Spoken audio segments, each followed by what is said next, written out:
करें।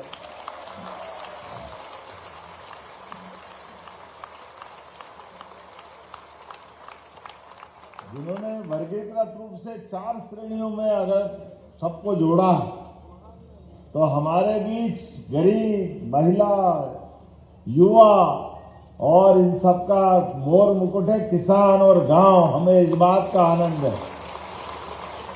जब किसान की बात करेंगे तो युवा किसान, हम गरीबी की बात करेंगे तो सच में सब लोगों के लिए काम धंधे के आधार पर नीचे से हमारा स्वावलंबी भारत हमारी सारी बातों को जोड़ के चलता है।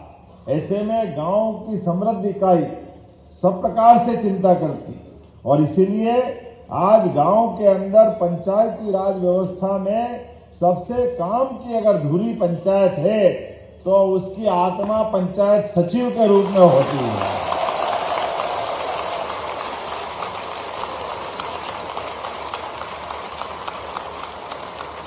किसी भी काम को कोई बड़े से बड़ा आईएएस अधिकारी हो, प्रधानमंत्री से लगा करके हमारे सारे मंत्रिमंडल के लिए निर्णय, प्रदेश सरकार के लेके राज्य सरकार के निर्णय, सच में हम अपने निर्णय का क्रियान्वयन करने की सबसे सशक्त इकाई अगर कहीं देखते हैं तो पंचायत के माध्यम से देखते हैं। ये जो आपकी ताकत है,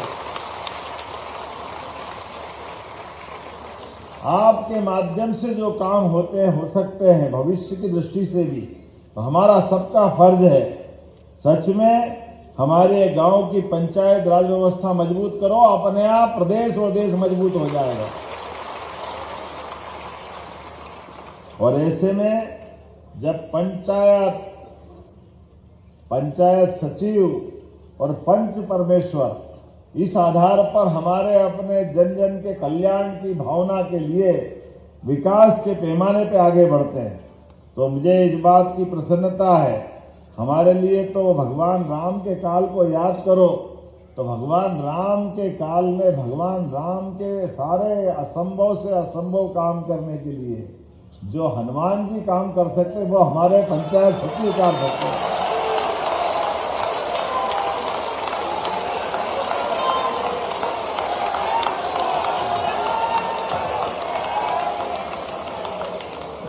इसलिए सभी प्रकार की योजनाओं के नीचे क्रियान्वयन करने के लिए प्रधानमंत्री आवास हो, नल जल अभियान, जलगंगा अभियान, शैक्षणिक प्रकार के अलग से सौगाते, जन कल्याणकारी योजनाएं, सबका क्रियान्वयन गरीब से गरीब आदमी के घर में। सच में लोग कई बार अपने परिवार वालों पे भरोसा नहीं करते, पंचायत के सचिव पे भरोसा करते हैं।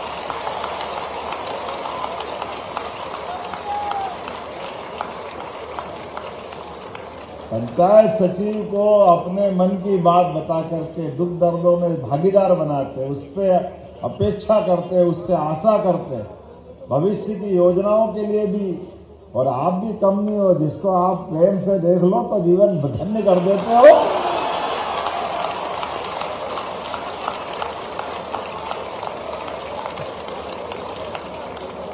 और जिस पे टेढ़ी निगाह गई तो मर जाए तो भी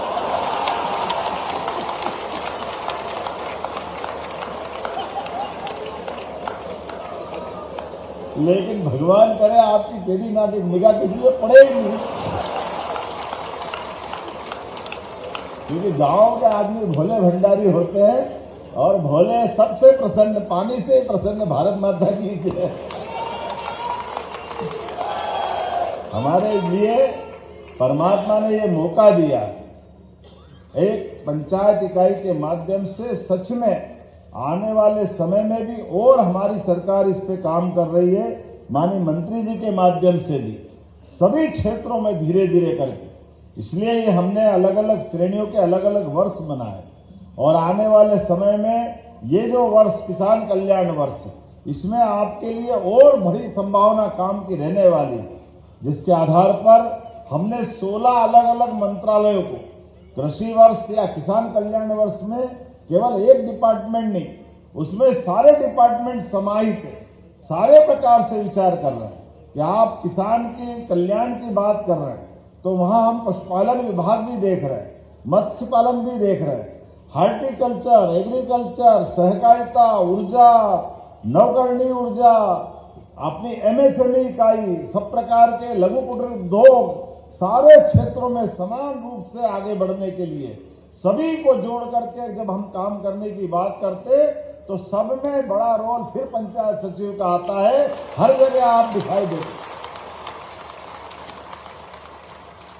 हर घर किसान है, हर घर का हिसाब सरकार के पास है, लेकिन सरकार की बात आपके माध्यम से हितग्राही तक पहुंचाना है, हितग्राही के माध्यम से समाज में, प्रदेश में आगे बढ़ना है। तो इसकी बड़ी इकाई आपके माध्यम से मैं आज के अवसर पर, जब आज के समय में इंटरनेट, पानी, सड़क, बिजली सब प्रकार से आधारों से विकास की कल्पना करते हैं, तो ये बाहर के संसाधन हो सकते हैं, लेकिन इन संसाधनों के बलबूते पर गांव-गांव तक और अंदर तक अगर बात पहुंचाता है तो पंचायत का सचिव इसमें फिर भूमिका अदा करता है।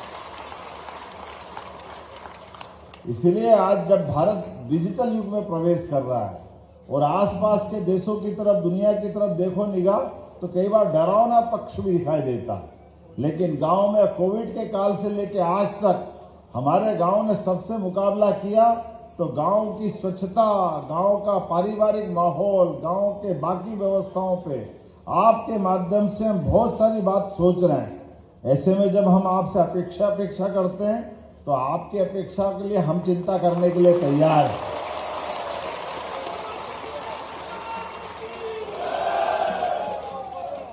इसीलिए पंचायत सचिव के लिए हमारे व्यवस्थाओं में माननीय मंत्री जी और हमारी सरकार आपके सभी प्रकार के काम, जिसमें जिला कैडर का गठन, सेवा शर्तों का सुधार, प्रशिक्षण, डिजिटल प्लेटफॉर्म, तकनीकी संसाधन, सभी क्षेत्रों में आगे बढ़ रहे हैं। और इसीलिए आयु सीमा 62 साल आपके लिए भी कर दी है, हमारे पंचायत सचिवों के लिए।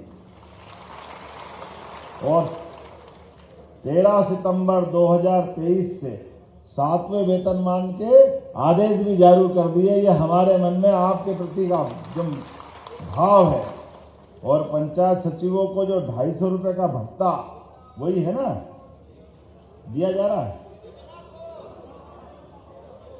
ये यात्रा भत्ता है, विशेष भत्ता। चलो विशेष भत्ता भी देंगे, चलो जो मर्जी आए, जो और क्या, राम जी की चुड़िया राम जी का खेत।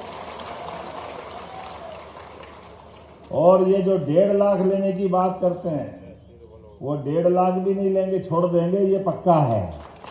किसी कारण से हमारा कर्मी अगर सर्विस के दरमियान अगर कोई कारण से कोई घटना हो जाती है और हमारे से बिछड़ जाता है, ऐसे में 10 किस्तों में लेने का जो नियम है, मैं सिद्धांततः इस बात पे माननीय मंत्री जी हम सहमत हैं। हमारे द्वारा वो पैसा लेना ये अच्छी बात नहीं है, उसको हम अपने उस परिवार के लिए, हमारा स्वजन हमारे बीच में से चला जाता है, ऐसे में परिवार में तो मदद करने का मौका आता है। ये नियम ही उल्टा पुल्टा बना हुआ, इसलिए उल्टा पुल्टा नियम खत्म करने की घोषणा करते हैं। और